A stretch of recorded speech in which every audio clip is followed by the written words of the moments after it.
तो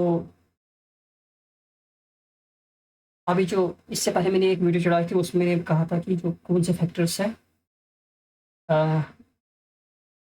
कौन से फैक्टर्स हैं जो डिमांड को पुश करते हैं, या तो राइट वर्ड या तो लेफ्ट वर्ड। ठीक है, लेकिन मैंने उसी वक्त आपको ये कहा था कि जो हम कुछ टर्मिनोलॉजी है जो इस्तेमाल होते हैं वहाँ पर, एक्सटेंशन, कॉन्ट्रैक्शन, इंक्रीज, डिक्रीज, वो उसी टॉपिक से निकलते हैं, या तो लॉ ऑफ डिमांड से, या तो determinant of demand which influence the demand, in which demand shifts or contract or decrease or increase। तो आज इन्हीं टर्मिनोलॉजी जो है ये 4 किस्म की है, इनको हमने पढ़ना है।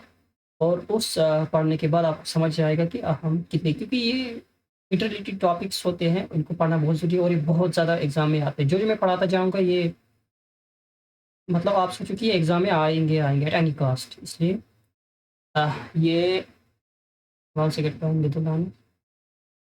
हाँ, ये नया टॉपिक है।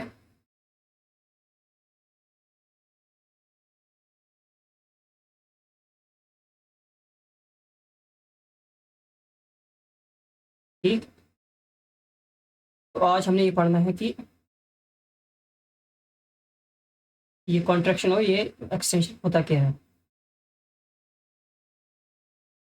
चलो शुरू कर। देखो,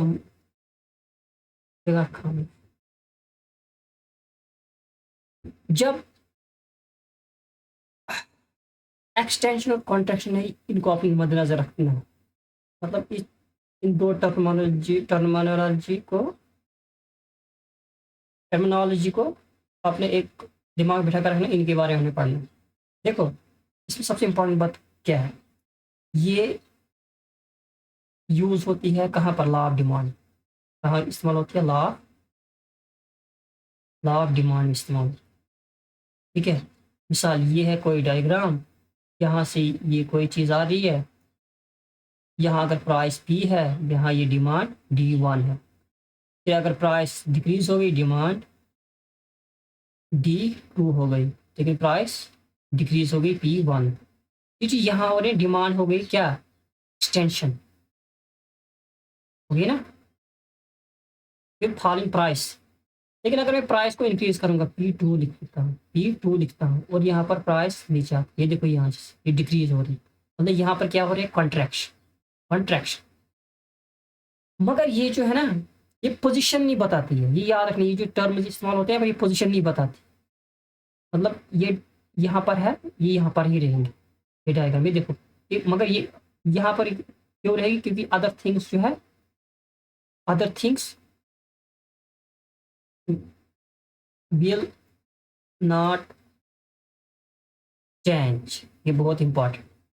ठीक, अब इसको मिटाते हैं। अभी मैं इसको बोलता कि करना क्या है, तो ये हो गया एक चीज। ठीक,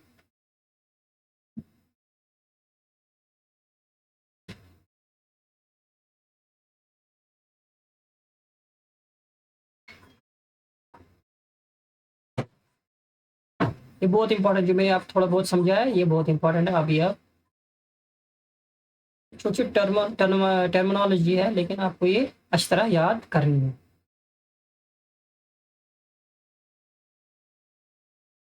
ठीक है, देखो ये है, the extension and contraction in demand are used when quantity demand rise or fall as a result change in price. सिर्फ एक प्राइस चेंज होगा as you move along a given demand curve. जो भी हम डिमांड कर्व पर इनकी decrease हो, जैसे मतलब ये है डिमांड यहाँ, इसी या तो यहाँ पर होगा या तो यहाँ पर होगा, या तो यहाँ पर, मगर ये डिमांड कर्व ऐसी रहेगी, यहाँ यहाँ ही चेंज हो जाएगी। यहाँ इन्हीं में इस्तेमाल होती है कॉन्ट्रैक्शन और एक्सटेंशन। ये क्वेश्चन आ सकता है कि जो एक्सटेंशन और कॉन्ट्रैक्शन लॉ ऑफ डिमांड में इस्तेमाल होता है या सिंपल डिमांड में इस्तेमाल होता है, या अदर थिंग्स रिमेन कांस्टेंट यहाँ रहते हैं या नहीं रहते। यहाँ पर अदर थिंग्स रिमेन कांस्टेंट रहते हैं, तो इसलिए यहाँ पर एक्सटेंशन और ये जो कॉन्ट्रैक्शन है वो इस्तेमाल होते हैं। ठीक है, देखो यहाँ पर one quality demand of a good rises, demand आपकी राइज होगी due to fall in price, सिर्फ प्राइस के फॉल होने से, जो मैंने आप इसको हम बोलेंगे extension demand.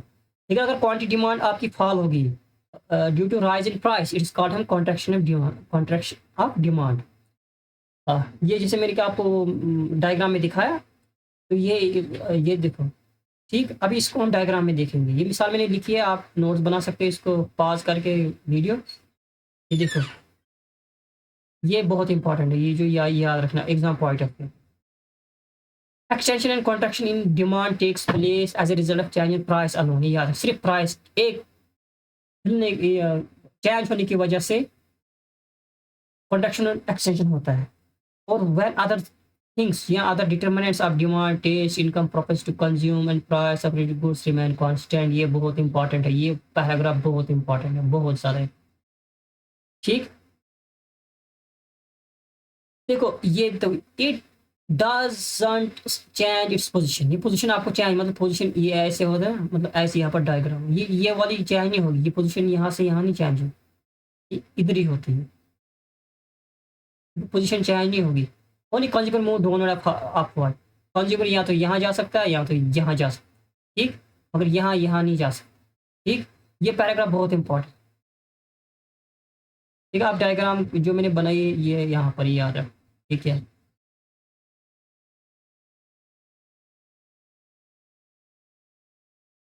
As illustrated in diagram 7.2, ठीक है। Other things such as income, taste, fashion, price, related goods remain constant. Demand curve DD remaining constant, ठीक है। डिमांड कर्व भी कांस्टेंट रहेगी। Demand curve DD has been drawn, it will seen in the figure. Figure पर हम देखेंगे, figure पर हम देखेंगे price is OP, price OP, then quantity demand of goods OM। आप देखना, अब मैं आपको यहाँ पर ही समझूंगा। देख, ये डिमांड है, ठीक है। ये DD डिमांड है, ये चेंज नहीं होती। ये देखो यहाँ पर प्राइस ये है, ठीक है। किसी प्रोडक्ट की प्राइस ये है, पर ये है, और यहाँ पर डिमांड ये है, ठीक है। अब देखो प्राइस फॉल हो रही है, ठीक। देखो यहाँ डिमांड इंक्रीज हो रही है, ठीक। इसको हम बोलेंगे एक्सटेंशन। क्या बोलेंगे? एक्सटेंशन। लेकिन यहाँ पर देखो प्राइस इंक्रीज हो रही है और यहाँ देखो डिमांड डिक्रीज हो रही है, इसको हम बोलेंगे कॉन्ट्रैक्शन। ये बहुत इंपॉर्टेंट टर्म्स। और यहाँ पर जो डिमांड है, या तो आप ऊपर गए, यहाँ पर ऊपर गए, यहाँ पर नीचे आए, है ना। यही कस्टमर या कंज्यूमर यहाँ पर कर सकता है, अपवार्ड या डाउनवर्ड। लेकिन पोजीशन को चेंज नहीं कर सकता, नहीं कर सकता position. No change in position, no change in position. Just remember these words. तो ये थी क्या, कॉन्ट्रैक्शन एक्सटेंशन। तो अब दूसरा टॉपिक है, वो है डिक्रीज और इंक्रीज। वो कहाँ पर इस्तेमाल होता है। इसके बाद अब देखते रहो video one after one in sequence, so you will get all the important topics and you will be imbibed very knowledge. So thanks so much.